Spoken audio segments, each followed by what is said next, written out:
ان کی بات کرتے ہیں کہ جنت جن کی طلبگار ہے، جنت جن کی مشتاق ہے، حضرت سلمان فارسی رضی اللہ تعالیٰ عنہ.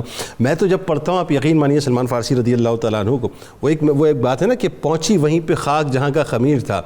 میں بس یہ مصرع دیکھتا ہوں اور سلمان فارسی رضی اللہ تعالیٰ عنہ مجھے یاد آتے ہیں کہ جن کا خمیر عشق مصطفیٰ صلی اللہ علیہ وآلہ وسلم سے گندا ہوا ہو، مجوسیت کو بھی چھوڑا، عیسائیت کو بھی چھوڑ دیا، اور پھر اس کے بعد جو ہے صحابیت کو اور غلامی کو جو اختیار کر لیا. ذرا بتائیے یہ سفر کتنا لطیف ہے. یہ آج ہماری خوش نصیبی ہے کہ ہم علی اصغر سلام اللہ علیہ کا ذکر کر رہے ہیں. وہ اہل بیت کا خون ہے. کیا بات ہے. اور ساتھ ہی سلمان فارسی رضی اللہ عنہ کا ذکر کر رہے ہیں جنہیں اللہ کے نبی علیہ السلام نے اپنا اہل بیت قرار دیا. اللہ اللہ اللہ. سیدنا حضرت سلمان فارسی رضی اللہ تعالیٰ عنہ کی طویل عمر ہے اور آپ کی طویل جد و جہد ہے، اور شروع سے لے کر آخر تک ان کی زندگی ہر سننے اور پڑھنے والے کو یہ درس دے رہی ہے کہ مسلمان کو شعوری مسلمان بننا ہے، کیونکہ قرآن نے کہا کہ افحسبتم انما خلقناکم عبثا، کیا تم سمجھتے ہو کہ ہم نے تمہیں یوں ہی بیکار پیدا کیا اور یہ کہ ہماری طرف پلٹ کر نہیں آؤ گے.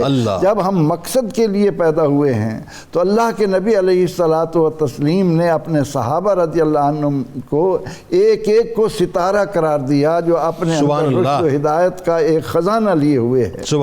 سیدنا حضرت سلمان فارسی ایک متمول خاندان کا فرد ہیں.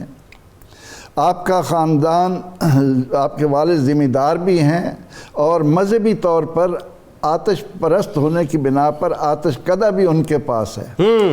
اب جس انسان اور آگ بجھنے نہیں دیتے تھے وہ. آپ جس بچے نے ایسے ماحول میں آنکھ کھولی ہو کہ تمول اور عبادت ان کے عقیدے کے مطابق دونوں ہوں، تو ان کو اس بات کی جستجو ہوئی، اور پہلی بار جب آتش پرستی سے ہٹ کر آپ نے حضرت عیسیٰ علیہ السلام کے پیروکاروں کو دیکھا تو وہ آپ کو طریقہ اچھا لگا اللہ کہ آگ کی پوجا کیا ہے، بتوں کی پوجا کیا ہے. اللہ اللہ. یہ بیکار کاموں سے ہٹ کر پھر آپ کے اندر جب یہ بات شعوری طور پر پیدا ہوئی تو پھر آپ تکلیفیں سہتے ہوئے آپ نے اصفہان کو چھوڑا، شام گئے، شام کو چھوڑا، نصیبین گئے، نصیبین کو چھوڑا، آپ اموریہ آئے، اور وہاں سے اس حقیقت پسند عالم نے، اس پادری کو بھی تو ہمیں خراج عقیدت پیش کرنا ہے، جس نے بتایا تھا،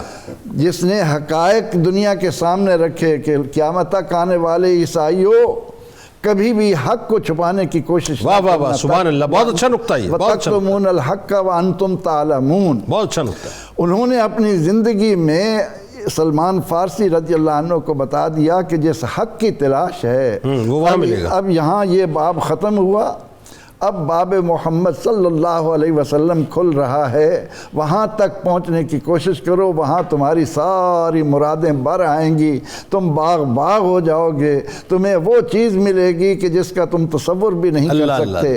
اب حضرت سلمان فارسی رضی اللہ عنہ نے مدینہ منورہ پہنچ کر آقا علیہ السلام کے بارے میں اس راہب نے، اس پادری نے، اس گرجے والے نے جو علامات دی تھیں، ان علامات کو پوری توجہ سے جب دیکھا تو پھر قدموں میں ایسے نچھاور ہوئے کہ اپنی پوری زندگی اس طرح گزار دی کہ اللہ کے نبی علیہ السلام فرمائیں کہ میرا رب مجھے حکم دے رہا ہے کہ اپنے صحابہ میں سے ان چار سے محبت کرو. اللہ اللہ. اہل ایمان کو حکم دیا جا رہا ہے کہ جتنے میرے محبوب سے محبت کرتے چلے جاؤ گے اتنے تمہیں اللہ کی محبت ملتی جائے گی. سبحان اللہ. اور حضور علیہ السلام فرماتے ہیں کہ اللہ مجھے حکم دے رہا ہے کہ میں حضرت علی سے محبت کروں، حضرت مقداد سے محبت کروں، حضرت ذر سے محبت کروں، اور حضرت سلمان فارسی رضی اللہ تعالی عنہ سے محبت کروں.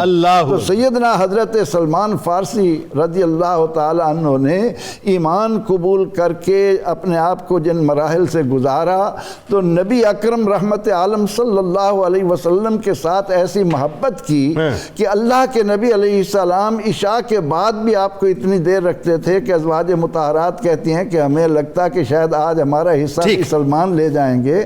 تو سیدنا حضرت سلمان فارسی رضی اللہ تعالی عنہ نے غزوہ خندق کے موقع پر جب اللہ کے نبی علیہ السلام سے پتھر پر ضربات لگوائیں، ان سے جو شعلے اٹھے، ان کی روشنی میں ہیرا کے محلات، روم کے محلات، فارس کے محلات، تو اللہ نے آپ کو اتنی زندگی دی کہ اے سلمان، تو نے میرے محبوب علیہ السلام کو خندق کھودنے کا مشورہ دیا، میں تمہیں اس کا انعام دے رہا ہوں کہ دیکھو میں اپنے ان بندوں کو ان تاج و تخت کا مالک بنا رہا ہوں، اور تم یہ سب کچھ اپنی زندگی میں دیکھ کر دنیا سے سبحان اللہ، سبحان اللہ، سبحان اللہ۔